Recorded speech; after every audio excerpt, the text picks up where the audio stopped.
Amigos do Mosaico, hoje é dia de Aconib Conta com o Dr. Cláudio Lotenberg. Dr. Cláudio, muito obrigado por receber o Mosaico.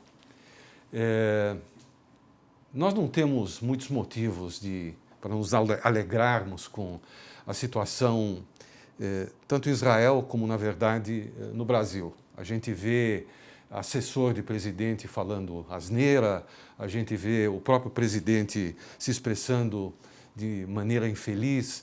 Eu tenho a impressão que a Aconib está de mãos cheias com esse assunto. Veja, eu acho que nós, na verdade, vivemos num ambiente onde reina a democracia. E nós, brasileiros, eu digo nós porque, logicamente, isso deriva da vontade de uma maioria, fizemos uma opção por um governo que é um governo mais de orientação de esquerda.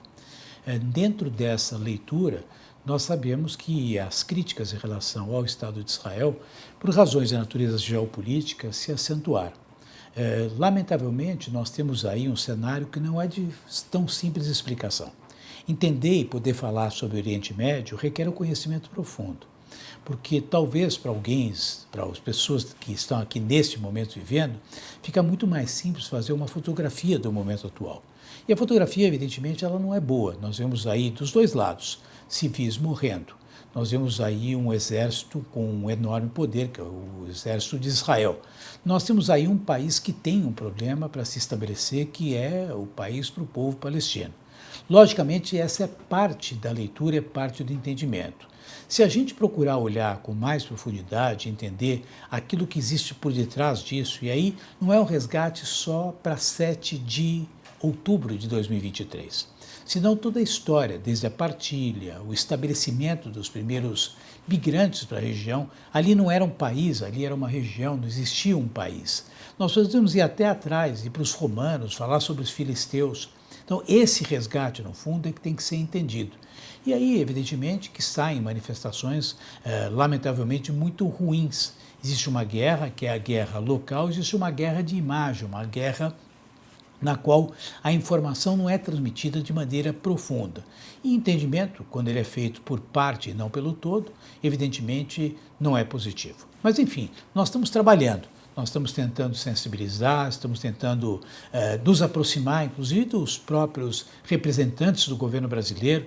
Nós estamos tentando demonstrar a realidade e acho que aí existe uma necessidade de a gente ser muito profundo nas nossas abordagens, porque a gente acredita que ninguém está contente com o fato de ter um cenário de guerra. Enquanto persistir a guerra, é muito ruim, porque Israel não tem guerra nenhuma com os palestinos. O que Israel tem, sim, é uma guerra com um grupo de entidades terroristas, no caso o Hezbollah e o próprio Hamas, que são proxies, ou seja, aliados do Estado teocrático do Irã. Como consequência, seja do 7 de outubro, manifestações do governo, aparentemente o número de ações antissemitas, manifestações, seja via internet, seja na rua, aumentaram. A Aconib está ocupada com esse assunto? O discurso de ódio é uma preocupação universal. Nós assistimos com a polarização uma falta de respeito por qualquer colocação que seja contrária àquilo que o emitente primeiro acaba, no fundo, divulgando. Então, a beligerância está muito grande no mundo, Rony, e isso, claro, predispõe um mundo de discurso de ódio. Mídias sociais mais ainda, porque os haters, eles têm hoje uma capacidade de propagação das suas opiniões como jamais foi visto ao longo de toda a história. E, claro, nós temos neste momento alguns que estão importando o conflito, né? A maneira como eles interpretam o que está acontecendo em Israel, a generalização, a leitura de que o antisionismo não é o antissemitismo, quando na verdade é antissemitismo. Então, tudo isso se banaliza. Hannah Arendt falava sobre a questão da banalização do mal. É o que nós estamos assistindo neste momento, eu acho que é muito triste, e as oportunidades que a gente tem de poder se direcionar para a sociedade mais ampla são oportunidades que a gente não pode perder. Nós não podemos permitir generalizações, nós não podemos permitir que a polarização continue se perpetuando nas relações entre os seres humanos, e nós não podemos permitir que lá no limite, no extremo, as pessoas propaguem o discurso do ódio contra qualquer minoria, porque hoje é com os judeus, amanhã certamente será com outro tipo de minoria. Dr. Cláudio, muito obrigado O Mosaico volta já já.